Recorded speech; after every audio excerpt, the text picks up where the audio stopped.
ng Facebook. Lahat naman alam yung cellphone, no? Lahat naman nakakakita kung ano yung cellphone. So ngayong week na to, ano kayong pinaka-intriga na news sa Facebook? Santa Monica. Yung school ng Santa Monica, dami daw naka-jogger, naka-baggy pants. Hindi yun. Ano ba?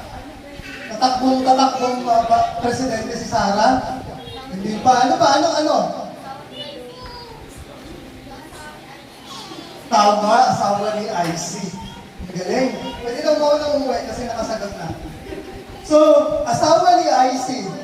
Ang pangalan ng asawa ni IC ay? Kilalang. Galing. So, bakit kaya nabanggit ko siya? Bakit kaya nabanggit natin siya? Pastor, bakit magchichismisan ba tayo ngayong hapon na to? Hindi, kasi malaking part siya sa topic natin. Bakit kaya natin siya? Sino yung pinakasikat na line na natandaan niyo sa kanya? Ano yung pinakasikat na line na natandaan niyo sa kanya? Ano? O, alam, Herme, ano yan? Ano? Alam niya. Dali! Lord, tatawa. Diba? Ano ba? Ano yung pinakasikat na linya niya na sobrang sumikat na kahit kung sino-sino na yung nagko-komento? Sino po, sir? Pinag-resign ni Lord. Grabe, ang galing talaga ni Dayan. Pinag-resign ni Lord. So, bakit siya mahalaga? Kasi nakaka-apekto siya sa tingin natin as a Christian, pangkalahatan, generally. Kasi, kapag ang mga hipokrito yung titingin sa atin, banal-banalan daw tayo. Pag sa harapan, ang dami nating alam na verse, pero yung buhay natin hindi na mabago. Kapag hindi naman mananampalataya, yun ang sinasabi ko sa inyo, pa-Bible pa kayo, pa-pray pa kayo. Yung iba naman, kahit na Christian, kinakahiya si Alvin. So ano kaya yung stand natin dito as a Christian? Ano kaya yung stand natin as a Christian dito? Para magkaroon kayo ng context, baka yung hindi nakikibalita sa inyo, ito yun. Para, sabi ni Alvin, pinag-resign ng Lord. Sabi ni Lord kay IC, "Come follow me, I will make you fishers of men." Nag-obey si IC doon. Ngayon, sino ba si IC? Member siya ng spaghetti, pababa at pataas. Diba? So, interview to ni Boy Abunda ata. At ito yung sinabi ni Alvin, pinag-resign ng Lord. Ano pa? Next. Ngayon, mas lumala yung issue kasi may anak na bakla si IC sa ibang asawa. Ngayon, sabi ni Alvin, lumayas yan pumunta ng Quezon Province sa tatay na after 2 years, pagbalik niya, naglaglag na bading na. Kaya mas lumala yung issue. Then, ito na yung anak niya ngayon, si Sofia. Si Pia, may Pia ba dito? No? So dati siyang lalaki, ngayon, di ko alam kung anong parte ng LGBTQIC, PWXYZ, parang transgender ata ito, di ba? Di ba? So sabi niya, basta magpa-printing na lang tayo para maganda tayo maharap kay Lord. Di ba? So, ganito kalala yung issue na sobrang lawak niya na ang dami ng mga Christian na nagbibigay ng opinion, ang dami ng vlogger. Alam ba natin yung nangyayari na to? Wala ko basta, wala naman kayo pakialam dyan, sa kanya-kanya naman tayo buhay. Diba? As a Christian, kailangan natin makisimpatya kung ano ba yung stand ng faith natin. No? Ano ba? Dahil sa sobrang sikat nun, nag-comment pa sila yan. Si Kay Brosas. Ang sabi ni Kay Brosas, parang pinuntinan mo kami dahil tanggap namin ang mga anak namin dahil member sila ng LGBTQ. Ano ang pakialam mo? May ambag ka ba sa kahit ng preschool? Sabi ni Kay Brosas, bakit ba ang pakialam mo sa anak namin kung bakla? Itanggap namin, kinakondinam ba kami? Ano pa? Ito pa. Sabi naman ni Alvin ulit, ano bang mali sa pangalan ng sex bomb? Ano ba yung sex? Isipin ng lahat ng bata kung ano ang sex. Sex is actually created by God na ginagamit ng husband and wives, not girlfriend and boyfriend. So, kasintabi ko, pero ito totoo yung pagkakasabi. Di ba? At hindi dapat isipin agad ng mga bata yon. Alam mo yun, iwas doon, hindi pleasing yun. Hindi magandang impluensya sa maraming tao sa Pilipinas ang mga bata, especially kasi hindi pa time para isipin ang sex kasi bata pa sila. Ngayon, sabi ni Alvin, kahit na yung pangalan doon ng sex bomb ay hindi na kaaya-aya. Pero nung mga kapanahunan namin, kapag sinabing sex bomb, talagang namuhay kami sa 17. Diba? Sila yung pinakasikat na girl band. Kung ngayon may Bini, kami dati yung sex bomb. Kasi kaedad namin to. And sabi niya, sex bomb pa lang is nakakarindi na sa tenga. Pero dati hindi natin napapansin yung gano'n, di ba? Ano pa? Kilala niyo ko? Sino nanood ng Marimar? Hindi niyo kilala ko? Sino nanood ng Marimar dati? Hello. Sino nanonood ng Marimar dati? Sino yung aso ni Marimar? Si Pulgoso. Ito yung best friend ni Marimar. Kung hindi na kayo nakapanood na, sabi niya, bakit parang pagdating sa'yo, mali kami lahat? Ano ito, ikaw lang yung kinakausap ni Papa Jesus, kami hindi. Dumating na doon yung issue na yun. So, ano ba? So, sa lahat-lahat ng yon, ano ba yung stand mo bilang Christian? Maaari bang mali yung pinagsasabi ni Alvin? Maaaring isipin natin na biblical ba yung pastor? Ano? Pinapractice ba natin yung critical thinking natin as Christian para mag-stand sa truth o wala-wala lang sa atin yung mga yun? Kasi hindi naman direct na sa atin. Lagi niyong tandaan, as a Christian, connect tayo. Kapag may isang Kristiyano na nasaktan, kailangan makisimpatya tayo as a Christian. Ang pagiging Kristiyano natin, sinasabi na magkakapatid tayo sa pananampalataya, pero kapag nagka-problema yung iba, hindi natin kayang panindigan. Paano kung may kaibigan ka? Di ba Christian ka? Anong sasabihin mo? Ay, hindi. Joke lang yan. Minsan lang ako nagsisimba. Ganun ba yung reaction natin? Di ba Christian ka? Di ba ganito ka? Di ba ganito? Bakit to? Paano pag sinasabihan, pag-pray ka pa, pasimba-simba ka pa, pabasa-basa ka pa ng Bible? Paano may didepend sa kaya yun? Naisip ba natin yun? Kung paano natin paglaban yung faith na meron tayo? O iniisip lang natin araw-araw paano tayo mag-survive sa pang-araw-araw na buhay? Na kapag ka nandito tayo sa church or may activity about sa church, yung heart natin genuine. Pero kapag labas tayo sa church, nagtatalo yung sariling ugali natin versus yung faith natin. Hallelujah. Ang pinapaalala ni Alvin ay ang buhay Kristiyano ay makikita sa gawa. Hindi sa salita, hindi sa kung ano yung nakikita nila inside the church, kundi outside the church, kung ano yung nakikita sa iyo. Pinapaalalahanan tayo sa buhay ni Alvin na yes, masakit. Kasi kapag masakit, ibig sabihin totoo. Truth hurts. Siguro minsan, nung dahil sa sobrang sikat na nung nabasa mo yung pinag-resign ni Lord, medyo natawa tayo na, ay, totoo pala yun, pinag-resign ni Lord. Ano sinabi ni Lord, mag-resign ka? Ganun. Kasi pinagtatawanan siya. Pero may mga taong hindi piniling magtrabaho ng karir nila at piniling maglingkod sa Panginoon. May mga taong alam nila yung truth kaya hindi sila nakikiayon. Minsan, kailangan nating isipin as a Christian, kapag may kasamahan tayo, nasasaktan, sinasaktan, kailangan natin manindigan doon din sa paniniwala. Kasi isa lang naman yung Jesus na paniniwala ni Alvin. Kung ilalagay natin sa perspective, tama naman yung pagkakasabi ni Alvin, masakit naman yung pagkakasabi niya. Sabi ni Paul, parang flip-top ng galawan pa sa...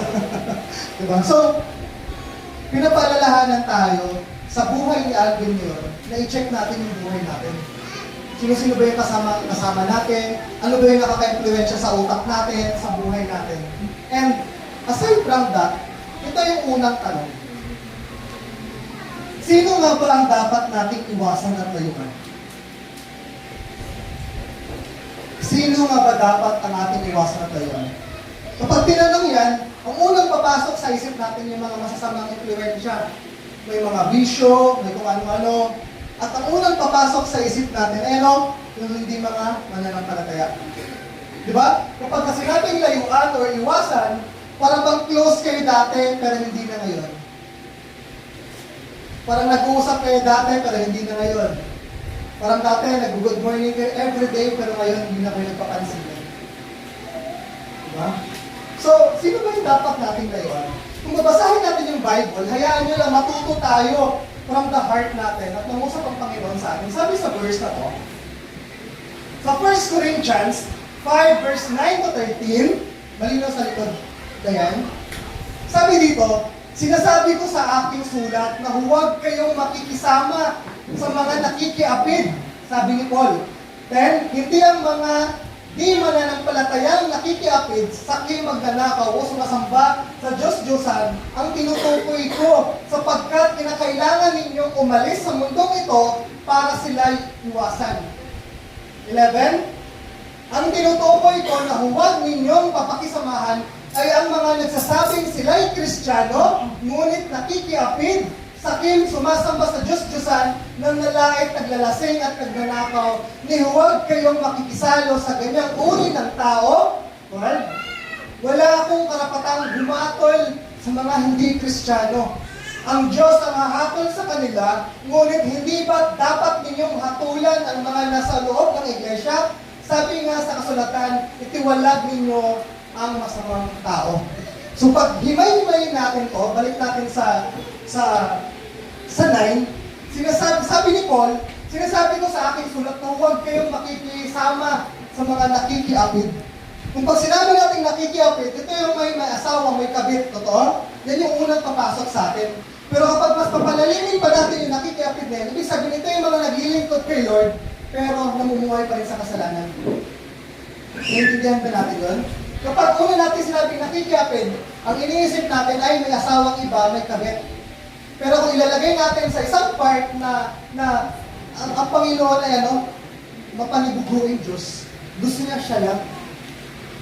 Diba? Ibig sabihin, kapag alam mo na yung salvation, pinapractice mo na rin yung paano baguhin yung buhay mo. Hindi ko naman sinasabing bago na, pero dapat dahan-dahan. Diba? So, sumunod dito, sabi sa atin, hindi ang mga di mananampalatayang nakikiapid. So malinaw dito na hindi ito yung mananampalatayang nakikiapid. Kasi hindi pa nila kilala si Lord. Or, may chance pang makilala nila at baguhin nila yung buhay nila. Magkaiba kasi tayo, alam na natin yung truth, pero namumuhay pa rin sa kasalanan. Pero sa mga taong hindi talaga alam yung truth.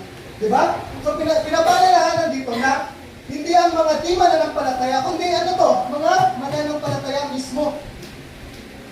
Sabi nga nila, kapag bata pa daw, ang kinakain gatas. Pero kapag ka medyo matatag-tatag ka ng Kristiyano, or medyo malalit-lalit ka na, kailangan mo na magkarne-karne. Diba? So, sinasabi dito, sa 11, ang tinutukoy ko na huwag ninyong pakisamahan ay mga nagsasabing sila'y Kristiyano, ngunit nakikiapid. Sakim. Pag sinabing nakikiapid, alam mo, kung marami dito ay kabataan, yung mga timer, di ba? Ito timer, may girlfriend siya, pero may kachat pang iba. Di ba? Yung mga ganon-ganon. So, sakim, saan mo ito sakim? Una-una sa pera, sa power, sa kahit anong bagay na parang gustong-gusto mo magkaroon talaga ng malaking part nun, o kung ano man yan. Di ba? Ano ba? Sumasamba sa Diyos-Diyosan. Di ba? Pag sinabi sumasamba sa Diyos-Diyosan, alam naman natin na si Jesus lang yung totoong Diyos. Dahil sa kanya yung salvation. Pero kung may iba ka pang pinapaniwalaan, ibang mga kapamaraanan, ibang mga daan, kung ano-ano man yung mga posisyon, mga kung ano-ano na ibig sabihin, hindi ka buong-buo kay Jesus. Di ba? Ano ba ang lalait? So, alam naman natin na minsan ay joke lang yung lait natin. Pero may lait kasi talaga na double meaning. Joke lang pero may meaning ka sa heart mo. And alam niyo, yung joke na yun, yung heart nyo nagsisimulang nagkakaroon ng inggit dahil nangalait na tayo. Di ba? Ano ba? Naglalasing. Di ba? Pastor, bakit kung nababasa ko yung Bible, ang dami namang naglalasing that time, ang dami namang uminom. muli, pinapaalalahanan natin na yung inumin dati ay juice lang yun na pinerment. Hindi yun yung alcohol talaga na iniinom natin ngayon na parang sobrang lasing na lasing ka, di ba? So, pag nalasing, ano pa at pag nanakaw? So, pag sinabing nagnanakaw ka, ano bang maliit na bagay na hindi sa'yo ay pag nanakaw yun? Ano ba? Sabi dito, huwag kayong makisalo sa ganyang uri ng tao. Kapag alam mo na ang kapwa-Kristiyano mo na may ganitong mga katangian or nakikita ka na may mga ganitong ginagawa, minsan kasi kailangan natin pakisamahan kasi close natin, kasi nirerespeto natin, kasi ang taas ng tingin natin sa kanya, pero pinapaalalahanan tayo no, na huwag kayong makisalo sa ganyang uri ng tao. Hallelujah. And sasabi sa 12 and 13, wala akong karapatang humatol sa mga hindi Kristiyano. Hindi ko naman kasi pwedeng sabihin to sa labas ng church. Hindi ko naman to pwedeng sabihin na bawat bahay-bahay dyan ay sasabihin ko itong bagay nito kasi hindi ko alam kung Kristiyano na ba sila o hindi. Pero sa loob ng church, kailangan natin malaman na wala akong karapatang humatol sa mga hindi Kristiyano. Ang Diyos ang mahatol sa kanilang. Ngunit, hindi ba dapat ninyong hatulan ang mga nasa loob ng iglesia? Sabi nga sa kasulatan, ituwalag ninyo ang masamang tao. So, bilang magkaka-churchmate tayo, isa tayo ng pinaglilingkurang lugar, may karapatan tayong pagsabihan ng kapwa natin. Hallelujah! Amen? Pastor, paano pag ayaw makinig? Paano pag nagtampo? Paano pag nagalit? Paano pag umalis? Paano pag nag-backslide? Pero na-imagine ba na ginawa mo yung part mo? Sabi dito. Hallelujah. Minsan, yung truth ay masakit doon sa nakakatanggap. Kasi may pride sila sa sarili nila na bakit napansin mo yun, pero yung mga kabutihan ginagawa ko, hindi ko napansin. Bakit yun pa yung nalaman mo, yun pa yung nakita mo, pero ito hindi mo nakita. Diba? Pero kung totoo yung pananampalataya niya sa Panginoon, alam niya na paraan lang yun ng Panginoon para i-correct siya. Hallelujah. Kaya sabi dito na, itiwalag ninyo ang masamang tao. Alam ko naman na walang masamang tao dito. Pero alam natin na nasa proseso tayo bawat isa sa atin. And sa kabuuan na yan, ang makikita natin ay nilinaw ni Pablo na hindi natin kailangang iwasan ang mga makasalanan sa labas ng iglesia. Dahil hindi tayo maaaring umalis sa mundong ito. Pinapaalalahanan tayo ni Paul dito na minsan tanong natin bakit ang sama na ng mundo, ang daming ganito, ang daming ganyan. Pero pinapaalalahanan tayo ng verse na to na hindi natin maiwasan lahat ng tao niyan. Diba? Kailangan mong umalis dito sa mundong to para maiwasan yung imagine mo kapag sasakay ka ng pampasahirong jeep or multicab. Lahat ng ba nang sumasakay doon? Christian? Hindi. Pumunta ka ng mall. Lahat ba nang bumibili doon? Christian? Hindi. So sinasabi dito na hindi mo yan maiiwasan. Diba? Pero, yung kasama mo sa church, alam mo kung ano nakikita mo sa kanya, ano yung nalalaman mo sa kanya, kailangan mo sabihin para matuto siya. Hindi dahil naiigit ka, hindi dahil may galit ka, hindi dahil nakikipagpagalingan ka, hindi dahil nakikipagkompetensya ka sa kanya, kundi gusto mo siyang mabago dahil mahal mo siya bilang pagmamahal mo sa Panginoon.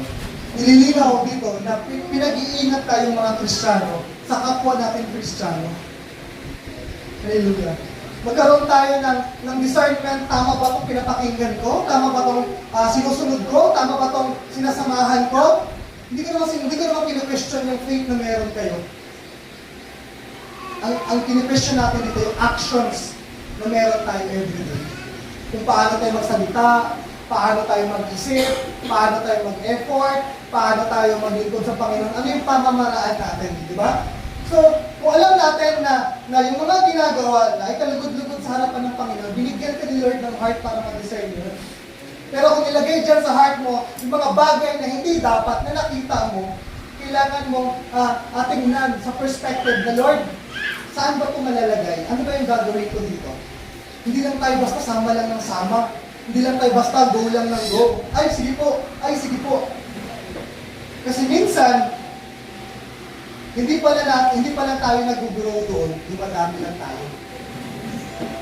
Hindi pa tayo lumalalim, dumadami lang tayo. Lagi ko mga sinasabi, pag nag-uusap kami ni Pastora, nung unang-una pa lang na magkukumit kami dito, ang una naming fear, paano mami kung tayo na lang magsimba one day?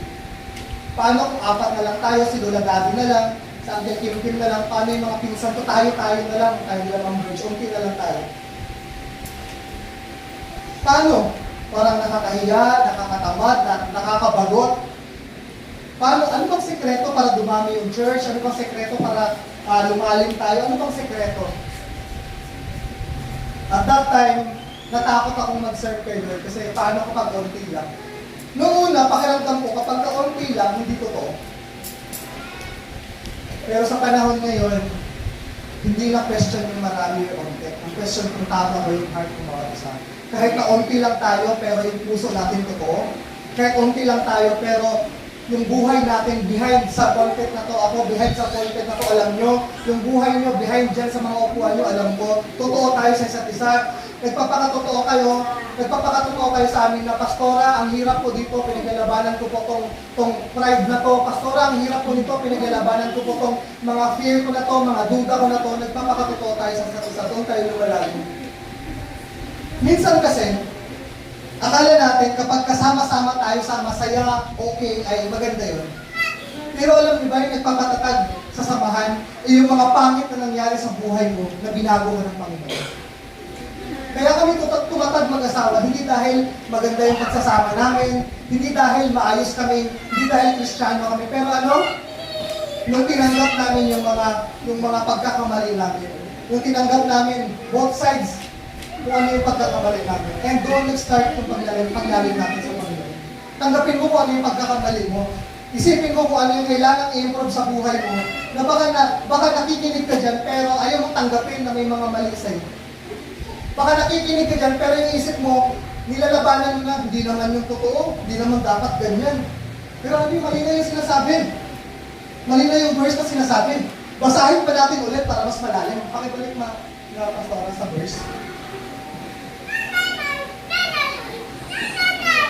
Sabi sa 9, sinasabi ko sa aking sulat na huwag kayong makikisama sa mga nakikiapid. Hindi ang mga di mananampalatayang nakikiapid, sakin, magnanakaw, sumasamba sa Diyos-Diyosan, ang tinutukoy ko. Sumalinaw na hindi para sa hindi mananampalataya ko, sapagkat kinakailangan ninyong umalis sa mundong ito para sila'y maiwasan. Pero, sabi sa 10, sabi sa 11, ang tinutukoy ko na huwag ninyong papakisamahan ay ang nagsasabing sila'y Kristiyano, ngunit nakikiapid, sakim, sumasamba sa Diyos-Diyosan, nanlalait, naglalasing at nagnanakaw. Hindi huwag kayong makikisalo sa ganyang uri ng tao. 12, wala akong karapatang humatol sa mga hindi Kristiyano, ang Diyos ang hahatol sa kanila. Ngunit, hindi ba dapat ninyong hatulan ang mga nasa loob ng iglesia? Sabi nga sa kasulatan, itiwalag ninyo ang masamang tao. Kung may mga part dyan na naka-offense sa inyo, sorry. Pero not sorry dahil sinabi ko lang yun. Sorry kasi tao din ako na nasasaktan at nagkakamali. Pero maliwanag yung sinasabi sa verse. Hindi ko pwedeng baliin na parang sugarcoat ko na, ay, okay lang yan, sige lang, kaya mo yan. Hindi, totoo yung verse, no? Nakasulat mismo sa Bible. Hindi ko pwedeng sabihin na, porket nasaktan ka, sorry kasi nakaka-offend, sorry kasi mabigat yung word.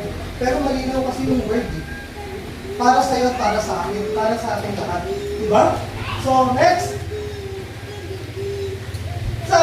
Sabi dito, ang focus ng talata ay ang mga kapatid sa Panginoon na nagpapatuloy mamuhay sa kasalanan. Diba? So, ang pinaka-concern natin dito, yung kapwa natin, diba? Na ang focus ng talata ay ano, mga kapatid sa Panginoon. Diba? Kung katabi mo, kapatid mo ba sa Panginoon yan? Ino-consider mo bang kapatid sa Panginoon yan? Or kasama mo lang sa Panginoon? Magkaiba yung kasama mo lang sa Panginoon sa kapatid mo sa Panginoon. Ibig sabihin, kapag kapatid mo sa Panginoon, may malalim kayo na ugnayan. Hindi lang kayo magkakilala na parang, uy, kumusta ka na? Okay lang. Diba? Yung parang, uy, pre. Pero kapag ka malalim, talaga nagkukumustahan kayo, nagkakamayan kayo, diba? Ganun yung pagkakaiba ng magkasama lang, pero kumpara sa magkapatid, di ba? So, ang concern ng verse na to, ano? Kapatid sa Panginoon, di ba? At ano ba? pagtiwalag o pagdisiplina sa kapatid na nagkasala ay hindi pagmamataas, kundi pagsunod sa utos ng Diyos na panatilihing banal ang iglesia. Ginagawa natin to, or ang mensahe ko, pinapaalalahanan tayo na kailangan maging banal yung iglesia. Tayo as a church, no, kahit na house church pa lang tayo, kailangan magkaroon tayo ng na maging banal, maging sacred to, na nasa truth tayo.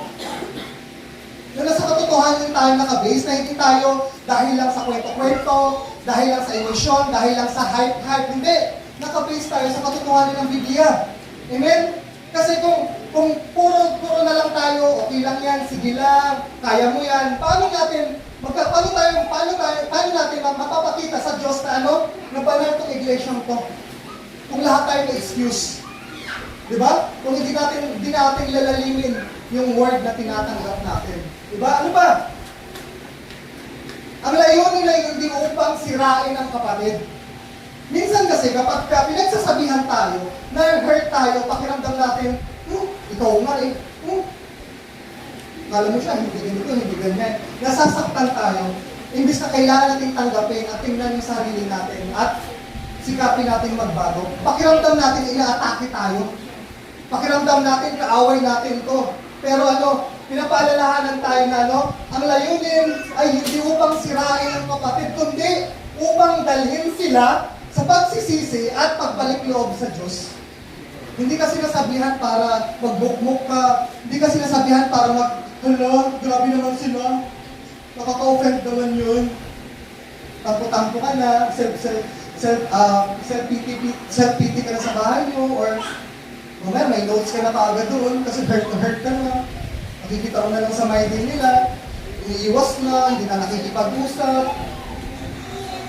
Ang layunin ko, kaya natin pinapalalahanan ng bawat isa. Kasi para dalhin sila sa pagsisisi at pagbalik loob sa Diyos. Wala naman akong ibang intention wala naman tayong ibang intention para sirain tong tao na to. Bakit natin sisirain tong tao to?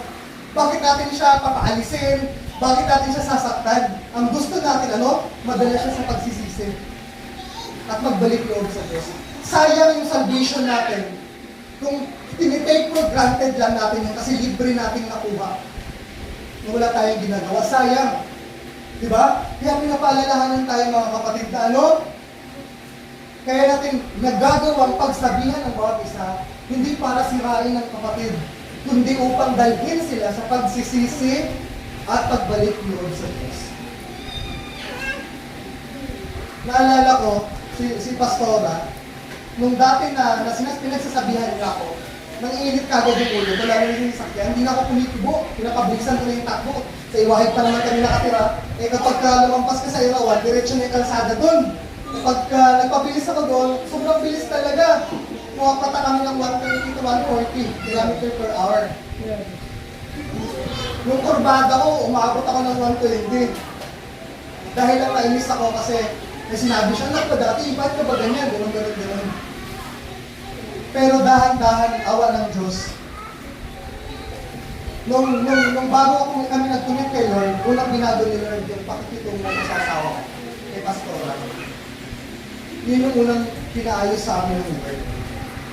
Kaya, dahil doon, nung unang parang sabi ko, ano ba itong asawa ko? Parang ang dami naman nakikita hindi maganda sa akin. Parang naiinis ako sa part na, ganun ba ako kapangit yung ugali ko? Hindi naman ako umiinom, hindi ako nagbibisyo, hindi ako nagdadrugs, hindi ako nagsusugal. Diba? Wala ko yung mga bisyo-bisyo na yan, nagtitignan niyo ako. Ang tingin ko sa sarili ko, ay, wala naman ako yung mga bisyo na yan, kaya okay ako. Pero, meron pala akong problema sa ugali ko. Sa mismong ako, pero hindi sa mga bisyo-bisyo na yan. Sa way ng pagsasalita ko na sobrang taas ng boses, kala mo lang yung galit. Na minsan kapag yung presensya nandyan, kala mo ang sungit-sungit. So, may problema pala ako doon. Ngayon yung unang nakita ng asawa ko sa akin. Nang unang-una pa lang sa akin, normal lang yun. Pero dahan-dahan, thank you Lord, kasi yung asawa ko ay, kung dati, alam niya na mag-aaway kami pag sinasabi niya ngayon, awa ng Diyos, thank you Lord, kasi siya mismo, nakakayanan niya nang sabihin sa akin para i-correct ako. Minsan, yung katabi mo, yan yung magsasabi sa'yo kung ano yung dapat mo gawin. Yan yung magpapaalala sa'yo kung ano yung dapat mo gawin. Tumingin ka lang sa harap mo, sa likod mo, sa gilid mo, yan yung mga taong magpapaalala sa'yo na mahal ka ni Lord. Kasi pinapaalalahanan ka. Yung mga simpleng, balik ka na kay Lord! Tama na yung magsasaya-saya mo. Oh, saan ka na naman kagabi? Yan sinasabi ko sa'yo sa linggo, yari ka kay pastor. Pag tingin mo pa lang, pagtingin mo, pagkakita mo pa lang, hindi ka makatingin direkta nun sa mata. Yan yung mga tao ginawa ng Panginoon para palalahanan ka na kapatid, magsisi ka na bumalik loob ka na sa Panginoon. Kaya huwag natin isipin na sinisiraan tayo. Isipin natin na Lord, thank you kasi may mga tao pang ganito na kaya mo akong pagsabihan na hindi ako magiging mas malala, hindi ako mapapalayo sa'yo. Di ba? Yes, makulit. Tara, simba tayo. Tara, saan ka nag-church ngayon? Uy, tara. Diba? So, may mga taong nilalagay ang Panginoon para palalahanan ka na, kapatid, mahal kita, bumalik ka na, magsisi ka na. Masakit tanggapin sa umpisa, pero habang lumalalim tayo sa Panginoon, alam natin na yung mga bagay na yun ay magiging dahilan para mas mag-glorify natin yung Panginoon sa buhay natin. Walang ibang dahilan kung bakit tayo pinagsasabihan or bakit ka pinagsasabihan, kundi para magbalik loob ka sa Panginoon. Kaya huwag natin isipin na parang, ay, ganito na ba yung tingin mo sa akin? Ganito na ba talaga ako? Isipin natin na ikabubuti natin yun at makikita yung kapangyarihan ng Diyos sa buhay mo na binago ka sa dating tao ka, sa dating pagkatao na meron ka hanggang ngayon. Hallelujah. Naintindihan ka natin yung Panginoon. Amen? So ano pa? Sinasabi dito, sinasabi sa verse 13, yung huling verse doon sinasabi na, ang Diyos ang hahatol sa mga nasa labas, ngunit tungkulin ng iglesia ang magdisiplina sa mga nasa loob. Pastor, sa sunod na linggo makikinig ako pero doon na ako sa labas. Diba? So, kailangan nating paalalahanan ng bawat isa na magkakapatid tayo sa Panginoon kaya natin ginagawa yung bagay na to. Hallelujah! Amen? Imagine nyo, baka like, every Sunday may service tayo pero kulto na pala tayo. Imagine nyo yun. Diba? Hinahayaan lang kayo sa buhay na meron kayo, hinahayaan lang kayo maging ganyan, maging ganito, hinahayaan lang kayo. Kayo naman parang, masaya dito kasi hindi pinapakialaman yung buhay ko. Hindi ganun. Hallelujah. Sino dito nakakaalam ng Epstein file? Yan, kapag ganyan, alam na alam ni Dave, no? Nung sumikat yung Epstein file, mga youth yung mga kaisipan ng mga youth ay hinalungkay yun. And karamihan ng youth na hinalungkay yun, nagkaroon sila ng duda sa humanity. Ganun kasira yung mundo. Example, si John Mark, sorry sa name drop ha, pero may mga bagay sa mundong to na hindi maabot ng isip natin. Na makontento na lang tayo na naranasan natin yung grasya ng Panginoon. Hallelujah. Yung mundong to na nakikita natin araw-araw, may mas malalim pa na nangyayari behind sa mga nakikita natin. So kaya, sa mundong to, maging masaya tayo kung ano yung grasya, kung ano yung naririnig natin, kung ano yung pamumuhay natin ng kasama ng Panginoon. May mga bagay na hindi na natin dapat malaman para hindi ka magduda sa existence ng Panginoon. Hallelujah. Ngayon, sa buhay natin ngayon, alam na natin kung sino ang ating tagapagligtas, alam na natin yung daan. Ang kailangan na lang natin tanggapin na mabago yung buhay natin sa pamamagitan ng mga salitang to. Kasi baliwala yung mga pinangsasabi natin dito every Sunday kung yung buhay naman natin hindi nababago every day. Hallelujah. Mahirap magsalita at hindi natin nagagawa. Mahirap mag-declare na Kristiyano tayo, pero hindi pala nakikita sa buhay natin. And ako man sa sarili ko, nung pinag-aaralan ko tong verse na to, ang hirap banggitin kasi baka may masabi kayo sa akin. Ang hirap banggitin, baka may makita kayo sa buhay ko. Ang hirap, may Shopee delivery mo tayo. Yung people doon. Pasensya na kasi ako lang yung nakatingin doon eh. Ibig sabihin, nakikinig kayo sa harapan kasi ako lang yung nakatingin doon. So, kahit ako, nagdududa akong sabihin to kasi alam ko masasaktan din ako. Paano kung habang sinasabi ko to ngayon, si pastor nga, ganyan to. Si pastor nga, ganito to. Si pastor nga, ganito yung siya. Yes, may takot ako doon, pero kailangan natin malaman lahat ng katotohanan. Kahit nahusgahan niyo ako na ganito, si pastor, ganyan si pastor, karapatan ng bawat isang malaman yung katotohanan nito. At alam ko kung may sasabihin kayo sa akin, hindi para sirain ako, kundi para dalhin ako sa pagsisisi at pagkabalang ko sa Panginoon. And ganun din yung gusto ng Panginoon sa hapon na to.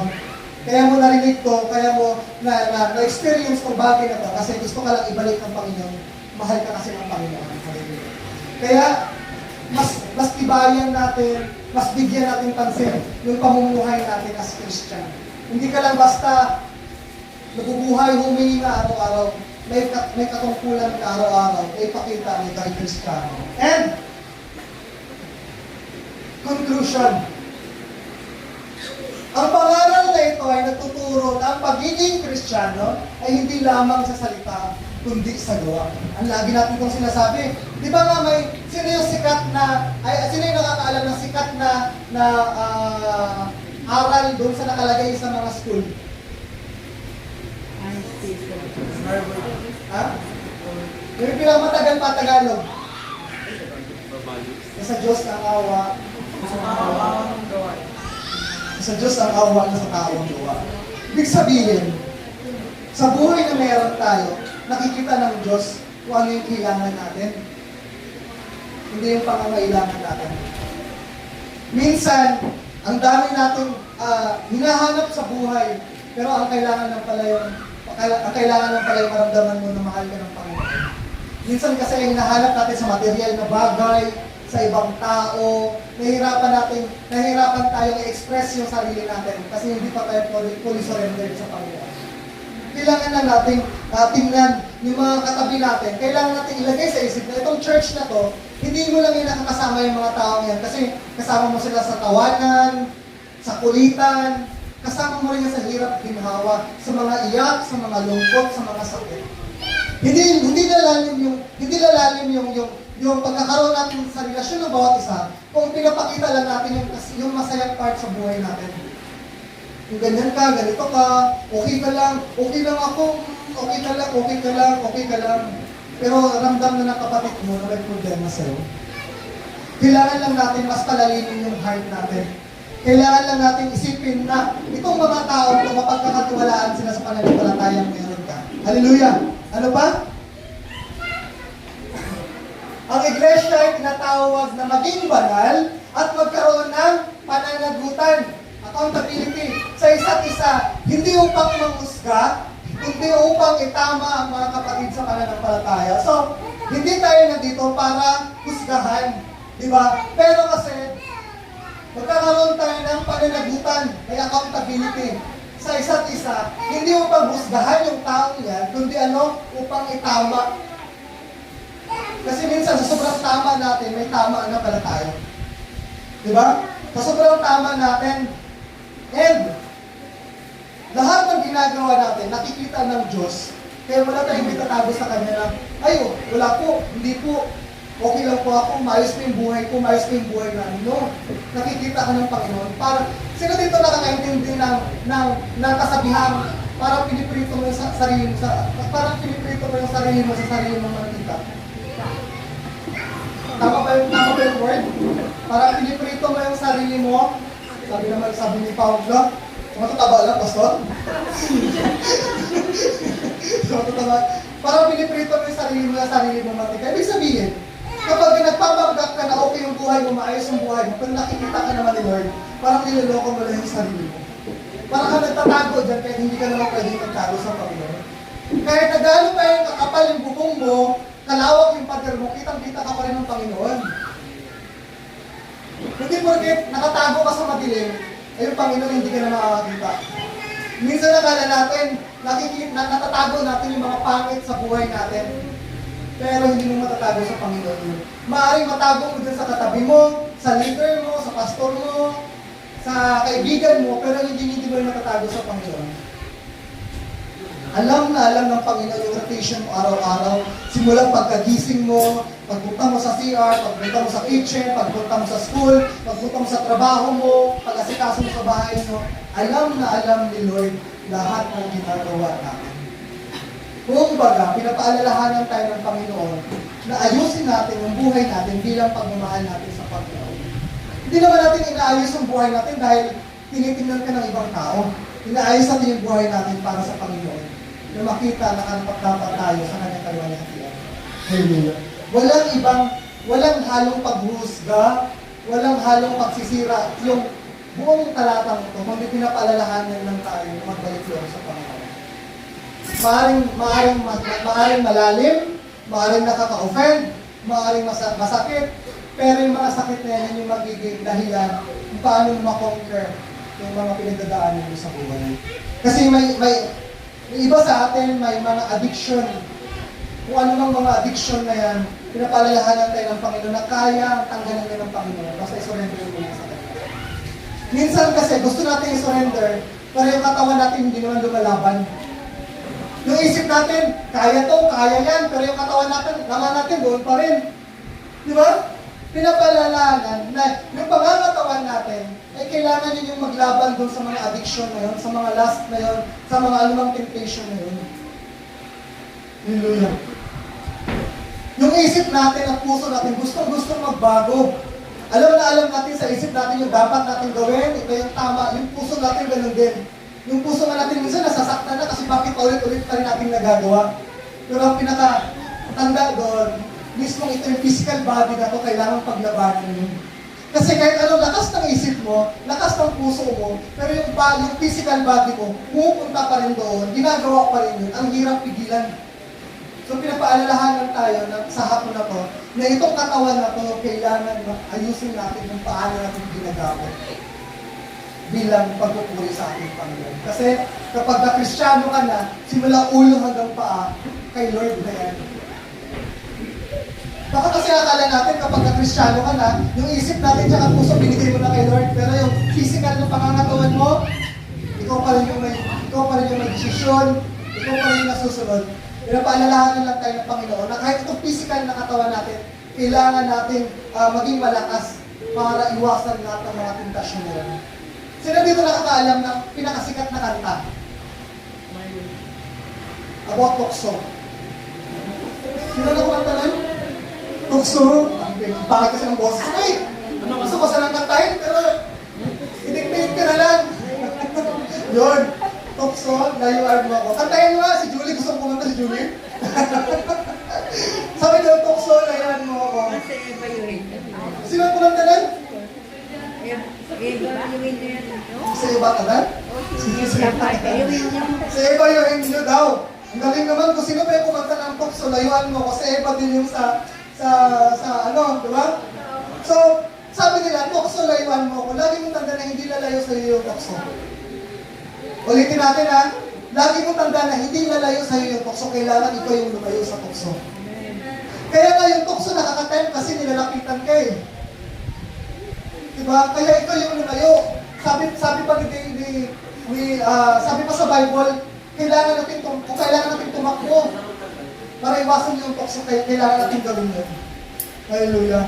Kung alam natin na papunta na tayo dun sa tukso na yun, kailangan umalis ka na doon. Ito na mismo. So, pinapaalalahanan tayo sa hapon na to na mas nakakatakot pala ang mga kapwa Kristiyano na sinasabi nila Kristiyano sila pero namumuhay pa rin.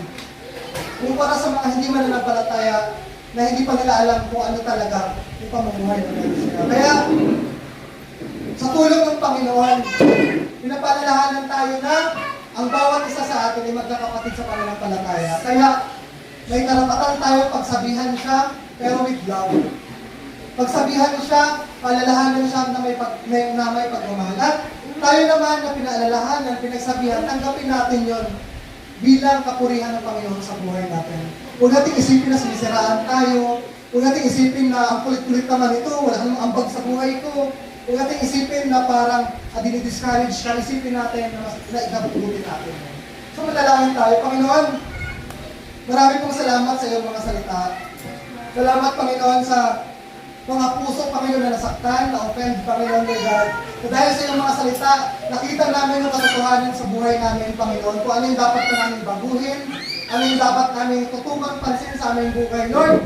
Kung bawat isa sa amin, Panginoon, ay na-realize namin kung saan kami, sa dako ng buhay namin, kailangan namin bigyang pansin. Kaya, Panginoon, salamat sa iyong mga salita, Panginoon, Lord God. Nawa, ang bawat isa, Panginoon, Lord God, ay magkaroon, Panginoon, Lord God, na matatag na pananampalataya sa iyo, Panginoon. Pagtitiwala, Panginoon, Lord God, na kayang lampasan, kayang baguhin lahat ng mga tukso, lahat ng mga addiction, Panginoon, na mayroon ng bawat isa, Lord. Linisin niyo po kami, Panginoon, Lord God. Patuloy niyo po kami paalalahanan, Panginoon. Na Lord, kung kailangan niyo kaming paluin, Panginoon, kailangan niyo kaming disiplinahin, Panginoon, upang magbalik loob kami sa iyo, Panginoon, Lord God. Lord, bawal i-allow niyo, Panginoon. Lord, tulungan niyo po, Panginoon, na yung pananampalataya namin, Panginoon, ay parang gold, Panginoon, Lord God, na dumadaan sa apoy, Panginoon, para ma-crush, Panginoon, yung mga unwanted, Panginoon, materials. At Lord, maging pure kami, Panginoon, sa pagpupuri sa iyo, Panginoon. Tulungan niyo po kami, Panginoon, na tanggapin namin ng bukal sa aming mga puso, sa aming mga isip, ang iyong mga salita, Panginoon, Lord God, na hindi lang namin narinig, kundi, Panginoon, magpapalakas sa aming pananampalataya, Panginoon. Tulungan niyo po kami, Panginoon, na naintindihan namin ang lahat ng mga salita na yun, Panginoon, bilang ikalalago ng bawat isa, Panginoon. Lord, yung mga puso, Panginoon, na nasaktan, Panginoon, na offend, Panginoon, Lord, ikaw nawa, Panginoon, ang paunawa, magpaintindi sa kanila na mahal mo sila, Panginoon, kaya inalaw mo marinig nila sa kanilang mga buhay, Panginoon. Lord, maraming salamat sa katotohanan na iyong tinuro sa amin, Panginoon. Na Lord, hindi kami namumuhay, Panginoon, Lord God, sa mga sugarcoat, Panginoon, na word. But Lord, namumuhay kami, Panginoon, sa iyong mga salita, Panginoon. Sabi nga sa iyong mga salita, ng iyong mga salita, Panginoon, ay parang double-edged sword, Panginoon, Lord God. Espada, Panginoon, na tumutusok, Panginoon, sa ilaliman ng aming mga puso kay Lord. Baguhin niyo po kami, Panginoon. Tulungan niyo po kami, Panginoon, na itong simbahan na ito, Panginoon, ay maging pure, Panginoon, Lord God, sa aming soul, Panginoon, sa aming spirit, Panginoon, sa aming puso, sa aming isip, Panginoon, na Lord, yung mga actions namin, Panginoon, Lord God, ay totoo, Panginoon, na nagpapakita na kami tagasunod mo, Panginoon. Lord, tulungan niyo po kami, Panginoon. Hindi namin kaya, Panginoon, hindi namin kaya gawin, Panginoon, baguhin ang aming mga sarili nang wala ang tulong mo. Kaya, Panginoon, nagpapakumbaba kami, Panginoon, kasama, Panginoon, ang church nito, Panginoon, Lord God, na Lord, inisin mo kami, Panginoon, Lord God, kung ano man, Panginoon, ay hindi magagandang laman ng pag-ugali, ng pananalita, kaisipan, o puso ng bawat isa, Panginoon, linisin niyo po kami, Panginoon. Tulungan niyo po kami, Panginoon, Lord God, na pag nakita mo kami, Panginoon, nagiging proud ka, Panginoon, sa faith na meron kami, Panginoon. Na Lord, hindi ito nakabase, Panginoon, sa hype, Panginoon, hindi nakabase, Panginoon, sa emotions, Panginoon, hindi nakabase, Panginoon, sa feelings, Panginoon, but Lord, nakabase, Panginoon, sa truth mo, Panginoon, na aming mga pananampalataya. Kaya, Panginoon, binabalik po namin lahat ng papurit pa sa salamat sa inyo lang. Lahat tayo magsabi lang, Amen. Amen. So, bago tayo mag-thanks and offering, ang ano natin, ang groupings natin. So, lahat ng mga babae kay Ate Jules dito, and yung iba kay Pastora na. So, yung mga lalaki sa akin, pero si Paul, si King, tsaka si Mark ay kay Uncle Kim. So, si Pia, doon na kay Pastora. Ayun, Pia, ayaw ni Julio. So, si Cesar sa akin.